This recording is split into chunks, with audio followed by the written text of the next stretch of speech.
वहीं Delhi medical association के पूर्व अध्यक्ष डॉक्टर वी के मोंगा ने से ब्लैक फंगस को लेकर हमारे एसोसिएट एडिटर ने बातचीत की है। उन्होंने ब्लैक फंगस पर क्या कुछ सावधानियां और खास बातें बताई हैं, सुनिए आप भी।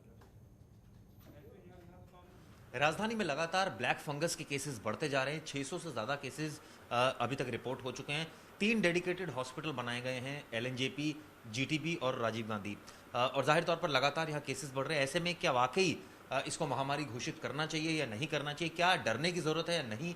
किस तरह से डॉक्टर्स इसको मानते हैं? हमारे साथ दिल्ली मेडिकल एसोसिएशन के पूर्व अध्यक्ष डॉक्टर वी के मोंगा मौजूद हैं। उनसे बात करते हैं। सर, किस तरह से देख रहे हैं ब्लैक फंगस? क्या है, क्योंकि कई स्टेट्स ने हमने देखा, कई यूटीज़ में देखा कि इसको महामारी घोषित किया। दिल्ली में अभी तक ऐसी स्थिति नहीं है, तो आप क्या वाकई इसको बहुत डेंजरस बीमारी मान रहे हैं या ऐसा मान रहे हैं कि कोरोना जैसा ये फैलेगा, या फिर इसको एक डिफरेंट सेंस में देखते हैं?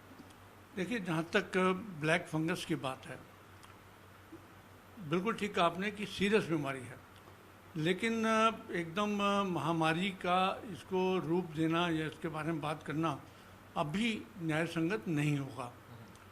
और देश के अंदर करीब 6000 केस हो गए, दिल्ली के अंदर 600 से ऊपर केस हो गए, और दिल्ली सरकार ने बहुत अच्छा काम किया कि 3 डेडिकेटेड हॉस्पिटल बना दिए इस काम के लिए। लेकिन उससे बड़ी बात यह है कि आज से 50 साल पहले भी ये किताबों के अंदर म्यूकोमार्कोसिस के बारे में लिखा होता था, और पूरे विश्व के अंदर कहीं ना कहीं कुछ ना कुछ केस होते भी रहते थे। लेकिन इस कोविड के अंदर क्योंकि हालात ऐसे हो गए हमारी बॉडी के 2-3 कारणों से, जिनके बारे में हम चर्चा करें, तो सबसे पहली बात तो जब कोविड होता है तो कोविड में आम आदमी की फाइटिंग कैपेसिटी बिल्कुल ख़त्म हो जाती है, इम्यूनिटी बिल्कुल लो हो जाती है। और उसके ऊपर से जब स्टेरॉइड दिए जाते हैं भारी मात्रा के अंदर और लंबे समय तक, उन केसेस के अंदर फंगस के पैदा होने की और पनपने की क्षमता ज़्यादा हो जाती है।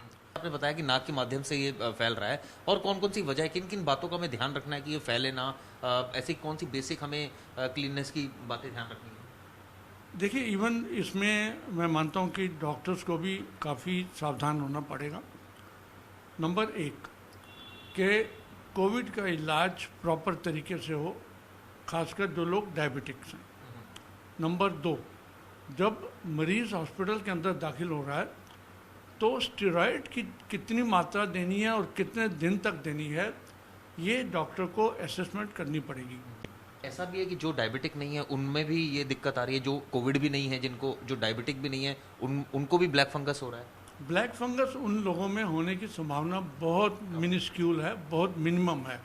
तो इसलिए अभी फोकस जो है वो डायबिटिक्स, कोविड और स्टेरॉइड, ये 3 लोगों का जो कॉकटेल है, 3 चीज़ों का, ये सबसे ज़्यादा गंभीर है। देखिए, डॉक्टर वी के मोंगा जिन्होंने डिटेल में बताया किस तरह से ब्लैक फंगस फैलता है और कैसे इसकी रोकथाम की जा सकती है। तो जाहिर तौर पर हमें इस बात का ध्यान रखना है कि अगर हमें कोविड हुआ है या स्टेरॉइड्स हमने ज़्यादा लिए हैं या डायबिटिक हैं, तो ऐसे में ब्लैक फंगस की बहुत ज़्यादा प्रोबेबिलिटी है, आशंका है। तो इस बात को ध्यान में रखें कि जो स्टेरॉइड्स हैं वो डॉक्टर्स की सलाह के बिना ना लें, और डायबिटिक जो है वो भी अपनी शुगर भी कंट्रोल में रखें। कैमरामैन सुनील के साथ चिराग गोटी, जनतंत्र टीवी। खबरों के निष्पक्ष विश्लेषण के लिए सब्सक्राइब करें Jantantra TV and press the bell icon. Never miss any update.